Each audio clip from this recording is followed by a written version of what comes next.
find mean by direct method, assumed mean method and step deviation method। Hindi में इन्हें बोलते हैं प्रत्यक्ष विधि, कल्पित माध्य विधि और पद विचलन विधि। तो यहाँ पर हम एक्सरसाइज 13.1 का क्वेश्चन नंबर फर्स्ट लेते हैं। क्वेश्चन नंबर फर्स्ट में हमें ये टेबल दी गई है, तो इसको हमने टेबल को हॉरिजॉन्टल दिया हमने वर्टिकल चेंज कर लिया, इसे वर्टिकल टेबल लिख ली। तो इस तरह से हमें ये टेबल गिवन है पहले क्वेश्चन में, number of plants, number of houses. तो इसे हम डायरेक्ट मेथड से करेंगे। ये हमारी हॉरिजॉन्टल थी, हमने इसे वर्टिकल फॉर्म में चेंज कर लिया। अब हम क्या करते हैं, सबसे पहले डायरेक्ट मेथड के लिए सबसे पहले हम इसमें एक्स आई निकालते हैं, यानी मिड वैल्यू, यानी कि हम इसे क्लास मार्क्स भी बोलते हैं। तो हम क्या करेंगे, फॉर्मूला लिखवाया तो क्लास मार्क्स का, तो क्लास मार्क्स का हमारा फॉर्मूला क्या होता है, क्लास मार्क्स कल के इंट्रोडक्शन में मैंने लिखाया था equal to upper limit plus lower limit upon में 2। ये हमारा क्लास मार्क्स निकालने का फॉर्मूला होता है। तो ये हमारी लोअर लिमिट होगी और ये अपर लिमिट होगी, दोनों को सम करेंगे, दोनों का सम आ गया हमारे पास 0 + 2 और अपॉन में 2, यानी कि 2/2 1, तो हमारा 1 आ गया। इसी तरह से हम दूसरा निकालेंगे 2 + 4 अपॉन में 2, तो हमारे पास ये 3 आ जाएगा। यहाँ पर हम देखते हैं इनमें कितने का डिफरेंस है, 2 का, तो यहाँ भी हमारा 2 का डिफरेंस होगा। तो हम बिना सॉल्व किए आगे लिख सकते हैं 2 ऐड करके 5, फिर उसके बाद में 7 9 11 20 13। तो इस तरह से हमारी ये वैल्यूज आ गई। अब हमें क्या करना है, यहाँ पर ये हमें फ्रीक्वेंसी गिवन है, इसे हमने FI से डिनोट कर लिया। FI और XI को इसमें मल्टीप्लाई करते हैं। तो FI XI को ही क्यों मल्टीप्लाई करते हैं, क्योंकि हमारा जो इसका फॉर्मूला होता है मीन निकालने का, मीन को हम x बार से डिनोट करते हैं equal to sigma FI into XI upon sigma FI। Sigma का मतलब होता है यहाँ पर सम, यानी कि जितनी भी FI और XI का मल्टीप्लाई उनका सम करेंगे हम, तो वो हमारा सिग्मा FI XI कहलाएगा। तो हम क्या करते हैं, इसमें इसको इससे मल्टीप्लाई करते हैं, क्योंकि फॉर्मूले में हमें FI XI दोनों को मल्टीप्लाई करना है। तो ये होगा 1 2 3 × 6, 1 5 × 5, 5 7 × 35, 6 9 × 54, 2 11 22। इसको 13 को 3 से मल्टीप्लाई करेंगे 39। तो इस तरह से हमारे पास ये आ गया। तो इसका हम FI XI का सम कर लेते हैं। तो इसका सम करेंगे, ये 162 आएगा, और यहाँ पर इस फ्रीक्वेंसी का सम जो दे रखा है वो हमारा 20 आ गया। तो इस तरह से अब हम इसकी वैल्यू पुट कर देंगे, सिग्मा FI XI इसकी वैल्यू जो आ गई 162 अपॉन में ये 20, इसको हम इससे डिवाइड करेंगे तो 8.1। तो इस तरह से हमारे पास में आंसर कितना आ गया इसका, 8.1। ये हमारा डायरेक्ट मेथड है और बहुत ही सिंपल मेथड है। बस हमें क्या करना है, यहाँ पर इसे इंटरवल से XI निकालना है, फिर FI और XI को मल्टीप्लाई करना है, इसका सम ये आ गया, इसके सम अपॉन में FI का जो सम है उसे डिवाइड कर दिया, ये आ जाएगा हमारे पास में। ठीक है, अब हम नेक्स्ट मेथड करते हैं हमारा एज्यूम्ड मीन मेथड। अब हम next question assumed mean method से करते हैं। इन क्वेश्चनों में हमें नहीं कहा है कि किस मेथड से करना है, अपनी मर्जी से जो भी मेथड यूज़ करना है उसे कर सकते हैं। तो हम इसे दूसरा मेथड समझाने के लिए मैं इसे एज्यूम्ड मीन मेथड से करता हूँ। ठीक है, डायरेक्ट मेथड समझ चुके हो, अब एज्यूम्ड मीन मेथड ले लेते हैं। तो एज्यूम्ड मीन मेथड में ये हमें डेली वेजेस दे रखी हैं इस क्वेश्चन में, और नंबर ऑफ वर्कर्स दे रखे हैं। तो नंबर ऑफ वर्कर्स ये हमें फ्रीक्वेंसी होगी हमारी, और डेली वेजेस जो दे रखा है ये हमारा इंटरवल है, ये रुपीज़ में दे रखा है।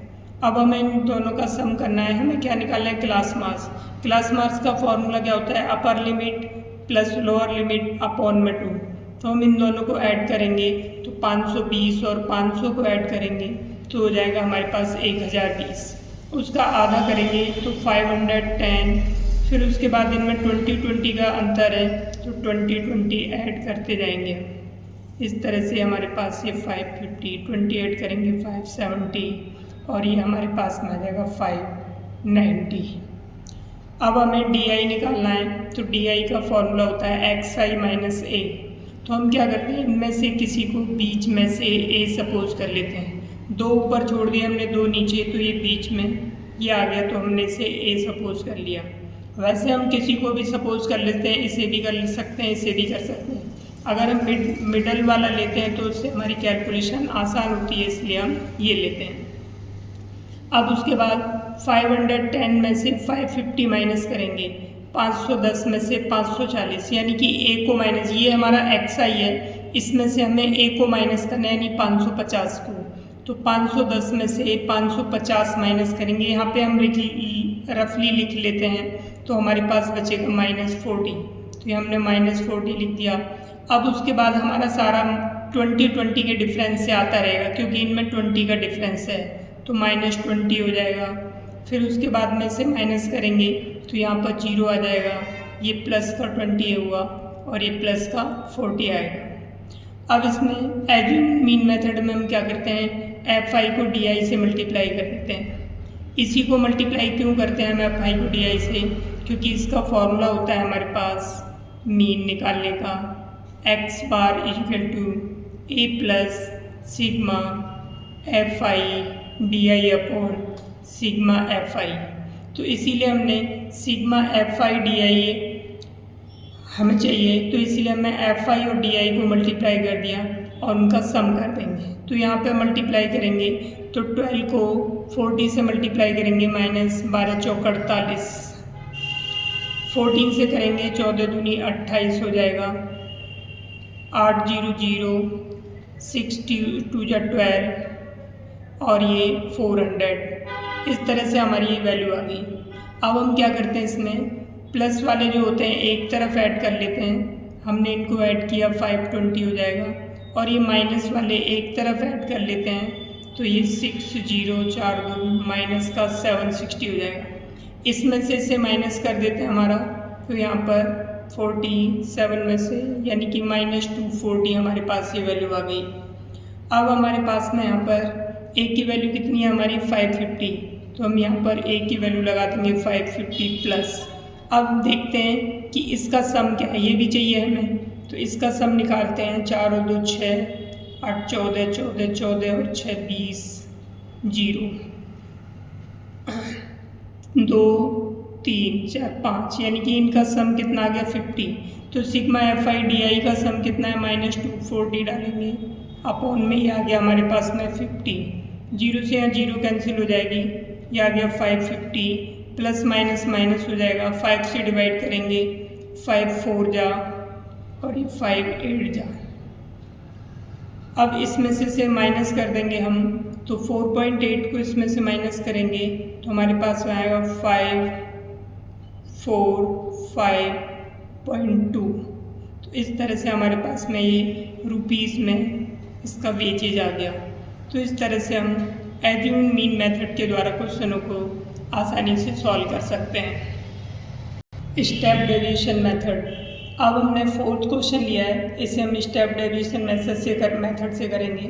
हमने 3rd क्वेश्चन अभी नहीं लिया है, अब बाद में करेंगे उसे, क्योंकि पहले हम 4th क्वेश्चन समझ लेते हैं स्टेप डेविएशन मेथड से किस तरह से होगा, क्योंकि उसमें क्या है 3rd क्वेश्चन में मिसिंग फ्रीक्वेंसी है, तो हम इसके बाद करेंगे 4th क्वेश्चन के बाद। तो हम यहाँ पर देखते हैं, पहले हमें FI कितना दिया है 2 4 3 8 7 4 2, ये हमें यहाँ पर FI दे रखा है। अब हम क्या करते हैं, पहले क्लास इंटरवल, हम क्लास मार्क्स निकालते हैं। तो हम देखते हैं इंटरवल कितना है हमारा, इन दोनों को ऐड करेंगे, तो 33 8 5 13 33 हो जाएगा, 6 6 133, 133 का आधा करेंगे हम, तो 66.5 आएगा। अब इनमें डिफरेंस कितना है हमारा, 3 का डिफरेंस है इनमें, तो हम इनमें 3 ऐड करते जाएंगे, तो जाएगा 69.5 72.5 75.5 78.5, 81.5, 84.5। इस तरह से हमें बार बार करने की ज़रूरत नहीं है। यहाँ पे जो डिफरेंस होता है वो यहाँ पर हम ऐड करके चले जाते हैं। अब हम इसमें से किसी को भी xi में से किसी को भी a सपोज करते हैं, तो यहाँ पर हम देखते हैं बीच में हमारा कौन सा आता है, ये हमारा बीच में आता है। तो हम ये भी ले सकते हैं, ये भी ले सकते हैं, हमारा किसी से भी आ जाएगा आंसर। लेकिन हम कोशिश करते हैं पहले मिडल लेने की, जिससे कि हमारे कैलकुलेशन आसान हो जाती है। अब हम इसमें से यानी ये xi है हमारा, इसमें से 75.5 को इन सब में से हमें 75.5 माइनस करना है। तो यहाँ पर हमारे यहाँ पे बचेगा माइनस का 9, फिर हम 3 का डिफरेंस कर जाते हैं, फिर -6, -3, 0, 3, 6, 9 इस तरह से आ गया। अब हम क्या करेंगे, इसकी में जो 0 के नीचे होता है उसे हम एज सपोज कर लेते हैं, या फिर हम कह सकते हैं कि इनका जो डिफरेंस होता है उसे हम एज सपोज कर लेते हैं। तो यहाँ पर अब 3 से इन सबको डिवाइड करेंगे, 3 3 जा 9, 3 2 जा 6, 3 1 जा 3, 3 0 0, 3 1 जा 3, 3 3 जा 3 2 जा 6, 3 3 जा 9। तो इस तरह से हमने 3 यानी इस x से इन सबको डिवाइड कर दिया, 3 से डिवाइड इसको किया, फिर 3 से इसको किया, इस तरह से। अब हमारा di डैश आ गया हमारे पास। अब हमें क्या करना है, fi को di डैश से मल्टीप्लाई करना है। 2 3 जा 6, 4 2 जा 8, 3 1 जा 3, 8 0 0, 7 1 जा 7, 4 2 जा 8, 2 3 जा 6। इस तरह से हमारे पास ये आ गया। अब इसमें ये जो माइनस वाले हैं इनको ऐड कर लेते हैं हम एक साथ, 8 6 14, 14 और 3 माइनस का 17 आ गया। अब इसे करेंगे 8 7 15 और 6, इनका सम प्लस का 21 आ गया। अब 21 ये प्लस का ये माइनस का, इसमें से इसे माइनस कर देंगे, हमारे पास 4 बच गया प्लस का। अब हम इसका सम करते हैं कि इसका सम क्या आता है हमारे पास में, तो इनका सम करने पर हमारे पास में ये 30 आ जाता है। अब इसका डायरेक्ट हमारा कौन सा मेथड है, ये step deviation method, step deviation method. इसको हम हिंदी में बोलते हैं पद या फिर पग विचलन विधि। इसको हम स्टेप डेविएशन मेथड क्यों बोलते हैं, क्योंकि इसमें स्टेप ज़्यादा होते हैं और कैलकुलेशन जो होती है इसमें कम होती है, इसलिए हमें ये सबसे आसान लगता है, टाइम सेव करता है हमारा। यानी कि हमें बहुत कम कैलकुलेशन करनी पड़ती है, जिससे कम समय में ही हो जाता है। बस स्टेप ज़्यादा होते हैं लेकिन आसान होते हैं स्टेप। तो इसमें फॉर्मूला होता है हमारा मीन निकालने का, इस मेथड का, x = a + sigma fi di dash, यहाँ पे अब डैश लगाना है, अपॉन सिग्मा fi इंटू में h, ये फॉर्मूला यूज होगा। अब हम यहाँ पर जो वैल्यूज हैं वो रख देते हैं। a हमने सपोज किया था 75.5 को, तो 75.5 plus sigma fi di dash, इसकी जो वैल्यू आई है 4 आई है और इसकी वैल्यू 30। h का मतलब है यहाँ पे इनका डिफरेंस, यानी कि h हमारा ये था 3, तो यहाँ पे 3 आ गया। 3 से ये 1 टाइम्स कट जाएगा, 3 से 10 टाइम्स कट गया, तो आ गया 75.5 प्लस 4/10, तो 0.4 हो जाएगा। इसको हम ऐड करते हैं तो 75.9, इस तरह से हमारे पास में ये आंसर आ जाएगा। तो ये हमारी जो आई है नंबर ऑफ हार्ट बीट आई हैं पर मिनट 75.9। अब यहाँ पर हमारे मीन के तीनों मेथड हो गए। हम किसी भी मेथड से किसी भी क्वेश्चन को कर सकते हैं, अगर हमसे नहीं कहा है तो। उसमें लिखा होता है क्वेश्चन में कि एप्रोप्रिएट मेथड, जो तुम्हें उचित लगे उस मेथड से तुम्हें सॉल्व करना है। लेकिन कोशिश करना जो भी क्वेश्चन हो स्टेप डेविएशन से करें, इसमें कैलकुलेशन कम होती है और आसानी से सॉल्व हो जाता है। स्टेप ज़्यादा होते हैं लेकिन कैलकुलेशन कम होती है। अभी कुछ क्वेश्चन ऐसे आएंगे आगे, इन्हें डायरेक्ट मेथड से करके देखना, जैसे कि सपोज करो ये हमारा जो पिछला क्वेश्चन है, सेकंड क्वेश्चन जो किया था उसे ट्राई करके देखना उसमें कैलकुलेशन ज़्यादा होगी और सॉल्व करने में तुम्हें थोड़ी सी डिफ़िकल्टी लगेगी। तो हम आप क्वेश्चन नंबर 3 लेते हैं। इस क्वेश्चन में कुछ मिसिंग टर्म्स है, यानी एक फ्रीक्वेंसी मिस है, उसे हमें फाइंड करना है। अब इस थर्ड क्वेश्चन को लेते हैं। यहाँ पर देखते हैं हम कि यहाँ पर हमारी फ्रीक्वेंसी में ये मिसिंग है, यानी कि f की वैल्यू हमें नहीं दे रखी है, हमें ये फाइंड करनी है एंड f की वैल्यू। और यहाँ पर हमें मीन दे रखा है ₹18। कितना दे रखा है? 18। तो हम इसे डायरेक्ट मेथड से करते हैं क्योंकि इसमें कैलकुलेशन उतनी ज़्यादा नहीं होगी। करने को हम इसे एज्यूम्ड मीन मेथड से भी कर सकते हैं, स्टेप डेविएशन से भी कर सकते हैं, तो हमने इसे डायरेक्ट मेथड से करते हैं। तो हम पहले xi निकालते हैं, इन दोनों का सम करते हैं, तो इन दोनों का सम 24 होगा, हाफ करेंगे तो 12 आएगा। इसी तरह से आप देखते हैं इनमें डिफरेंस कितने का है, 2 का डिफरेंस है, तो यहाँ पर 2 हम ऐड करते जाते हैं। 16, 18, 20, 22, 24। अभी हमारा इतना आ गया। अब हम इसको fi को xi से मल्टीप्लाई कर देते हैं। 27 जा 84, 14 6 जा 84, 16 9 जा 144, 18 3 जा 18 3 जा 54, 18 1 जा 3 और इसमें ऐड कर दिया हमने 5। इसको इससे मल्टीप्लाई करेंगे 20f आ जाएगा और इसको मल्टीप्लाई करेंगे 110 और इसको मल्टीप्लाई करने पर 96। याद, अब हम इनका सम निकाल लेते हैं। अब इसका सम निकालते समय याद रखना है इन सब का सम करेंगे, लेकिन ये जो 20f है ये ऐड नहीं होगा, इसको अलग से लिखना पड़ेगा प्लस में 20f। तो हमने इसे पहले ही लिख लिया। अब बाकी इनको छोड़ करके इन सब का हम ऐड कर लेते हैं। तो इनका जो सम है हमारा इन सबको यानी 20f को छोड़ करके देख लेना, ये आएगा 752।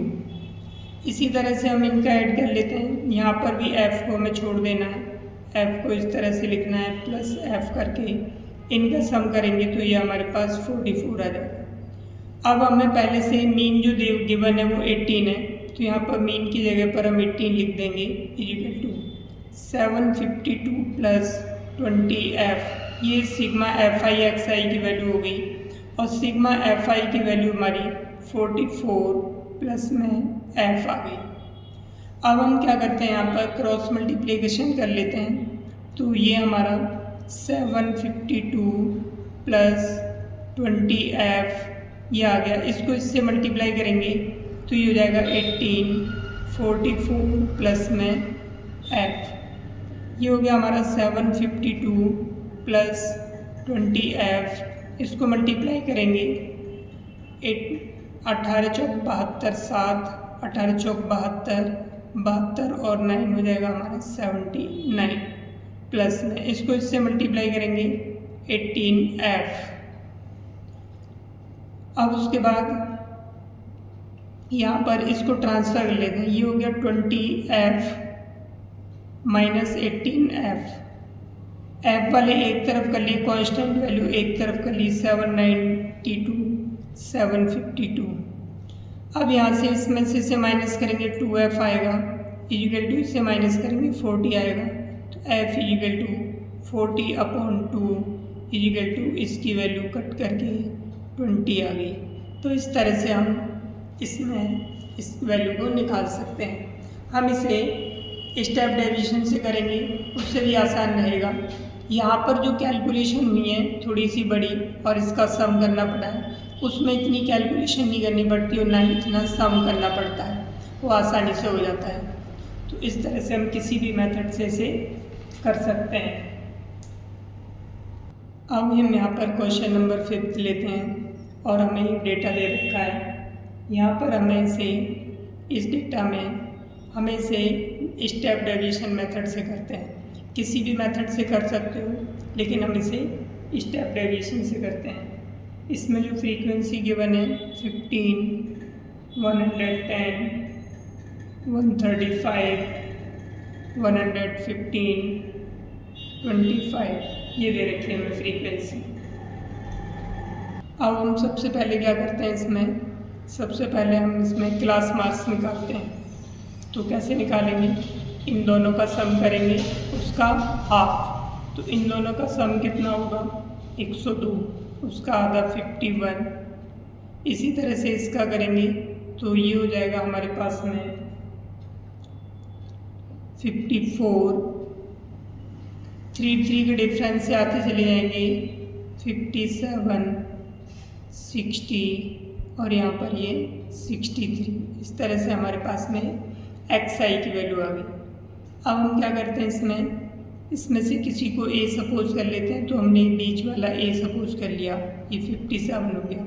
इन सब में से हमें इन्हें माइनस करना है। तो 51 में से 57 माइनस करेंगे तो -6, इसमें माइनस करेंगे -3, 0, 3, 6 या। अब हम क्या करते हैं, जो 0 के नीचे है, या फिर हम कह सकते हैं जो डिफरेंस है हमारा कितना है 3 का, तो इसको हम x सपोज कर लेते हैं। तो हम इससे डिवाइड करेंगे इसको, तो 3 2 जा 6 हो गया, 3 1 जा 3, 3 0 0, 3 1 जा 3, 3 2 जा 6। यानी ये जो h की वैल्यू है इससे सबको डिवाइड कर दिया, क्योंकि h लिखा है अपॉन में। अब इसको fi को di' से मल्टीप्लाई, fi हमारे ये है, यहाँ पर हम उंगली रख देते हैं जिससे हमें याद रहे। 15 2 जा 30 हो गया, इसको करेंगे -110, इसको करेंगे 0 आएगा, इसको करेंगे 115, इसको करेंगे 50। देख रहे हो कैलकुलेशन कितनी आसान है। स्टेप तो फालतू होते हैं इसमें, लेकिन कैलकुलेशन आसान होती है। इसको सम करेंगे -140 आएगा, और इसको सम करेंगे 165 आएगा। अब इसमें से हम माइनस करेंगे तो हमारे पास 25 बच गया। अब यहाँ पर हमारी फ्रीक्वेंसी दे रखी है, तो इसका सम आ गया हमारा 400। अब हम क्या करते हैं, इनकी जो वैल्यूज हैं वो रख देते हैं। तो एक की जो वैल्यू है हमारी, ये हमारी 57 प्लस इसकी जो वैल्यू है हमारी 25, इसकी सिग्मा fi की वैल्यू 400 इंटू h, इनका जो डिफरेंस है वो हमारा 3 है। अब हम इसे सॉल्व करेंगे तो सीधा हम इसे 25 से डिवाइड कर सकते हैं। तो 25 1 जा 25, इसको डिवाइड करेंगे तो 16 टाइम्स, तो हमारे पास आ गया 57 प्लस 3/16। तो हम इसको 57 प्लस 3 को डिवाइड कर लेते हैं 16 से। तो इस तरह से हम 3 को डिवाइड करते हैं 16 से, तो जाएगा 16 0 0, यहाँ पर 3 बच गया, पॉइंट लगाएंगे 0 आ जाएगी। 16 1 जा 16, 14 बच गया, 0 लगा सकते हैं क्योंकि पॉइंट दे रखा है। इसे डिवाइड करेंगे तो 16 8 जा 128, कितना बचा हमारे पास 12 बच गया, पॉइंट लगाए फिर 0 लगा सकते हैं, और इसको करेंगे 112, तो हमारे पास 8 बच गया। हम पॉइंट के बस 3 ही स्थान तक वैल्यू निकालते हैं, उसके बाद छोड़ देते हैं, तो 0.187 आ गया। इसे हम राउंड ऑफ करेंगे तो 57 प्लस 0.1, यहाँ पर ये अगर ये वाली थर्ड पॉइंट के बाद जो थर्ड प्लेस पर डिजिट है, अगर वो हमारी डिजिट 4 से बड़ी है, जब ये 4 से बड़ी होती है तो इसमें एक ऐड कर देते हैं, हम इसे छोड़ देंगे, तो यहाँ पर हमारा 9 हो जाएगा। इसका सम करेंगे दोनों का तो 57.19, इस तरह से हमारा ये आंसर आ गया। तो हम इन मेथडों के द्वारा आसानी से हम मीन निकाल सकते हैं, किसी भी मेथड से निकाल सकते हैं। अगर आपको वीडियो पसंद आई हो तो वीडियो को लाइक करें, शेयर करें और चैनल को सब्सक्राइब करना ना भूलें। चैनल को ज़रूर सब्सक्राइब करें। नेक्स्ट वीडियो में बाकी जो एक्सरसाइज 13.1 के बाकी जो क्वेश्चन है 6 से लेकर 9 तक, वो नेक्स्ट वीडियो में देख सकते हो।